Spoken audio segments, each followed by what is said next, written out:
people will very often try to respond to you on the level on which you address them. So if you say, aren't you wonderful? Aren't you splendid? My goodness, you're beautiful. Oh, you're so bright. People will try, even if they're not, they really will try to lift themselves up to that. On the other hand, if you say, you know, you're a doll, you really are so low, you'll never be anybody. In fact, you're nobody now and you never have been.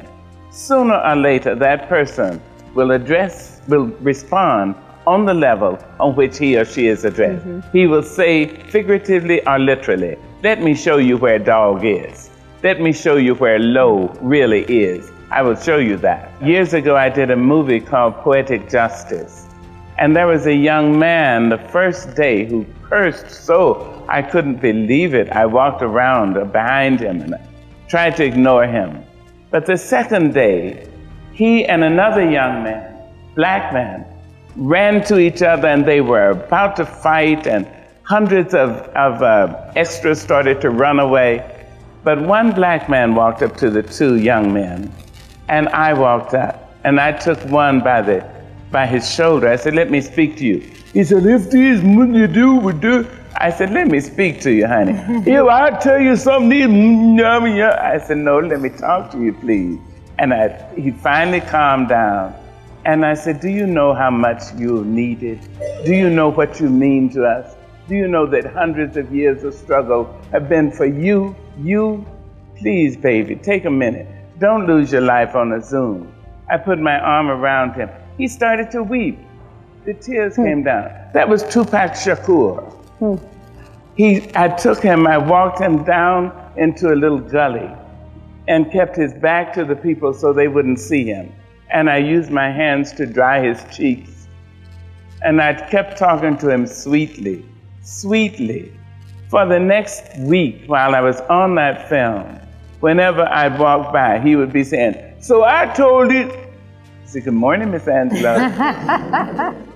Dears, try to introduce courtesy into your speech to each other.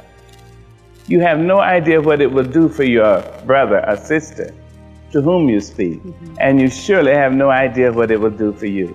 It will lift you up. I've tried a lot of things. Yeah. I've failed at some things and succeeded at some. Yeah, but what I love about you is that you have attacked it all with great passion. I mean, I can look at all the books here that you have written. I can look at all the things you have done, from journalist to poet to writer to actor to producer, all of those kinds of things, which suggest this uncommon confidence in yourself and willingness to risk failure. Yes, but maybe it's more dangerous to risk success. Well, a lot of people don't really want success. I've never understood that. This is true. You mean because they don't want it, and the best evidence of that is that they fail. And the best evidence of that is they don't try things. That's right. Right. That's right. Yeah. But to succeed means that, you're in front of God and lots of responsible people, and you have to either eat your words or stand by them. I think that I have agreed a long time ago, Charlie Rose. This may be my greatest blessing. I agreed a long time ago that I would die. Now, if I can admit that no matter what happens, I will do this thing. Yeah. This is the biggest bugaboo of them all. I will do that. Well, then why couldn't I attempt something lesser? Yeah. So I will try.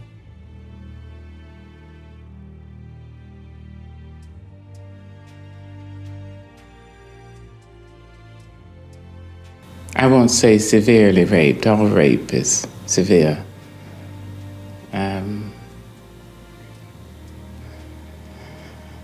The rapist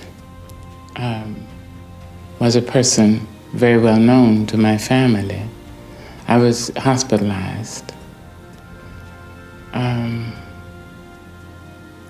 The rapist was let out of jail and was found dead that night. And the police suggested that the rapist had been kicked to death. I was 7.5. I thought that I had caused the man's death because I had spoken his name. That was my 7.5-year-old logic. So I stopped talking for 5 years. Now, to show you again how out of evil there can come good, in those 5 years, I read every book in the black school library. I read all the books I could get from the white school library. I memorized James Weldon Johnson, Paul Laurence Dunbar, County Cullen, and Langston Hughes. I memorized Shakespeare, whole plays, 50 sonnets. I memorized Edgar Allan Poe, all the poetry. Never having heard it, I memorized. I had Longfellow, I had Guy de Maupassant, I had Balzac, Rudyard Kipling. I mean, it was a Catholic kind of reading and Catholic kind of story. When I decided to speak, I had a lot to say and many ways in which to say what I had to say. I listened to the black minister.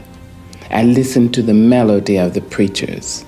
And I could tell when they would start up on that kind of thing, when we know they mean to take our souls straight to heaven, or whether they meant to dash us straight to hell.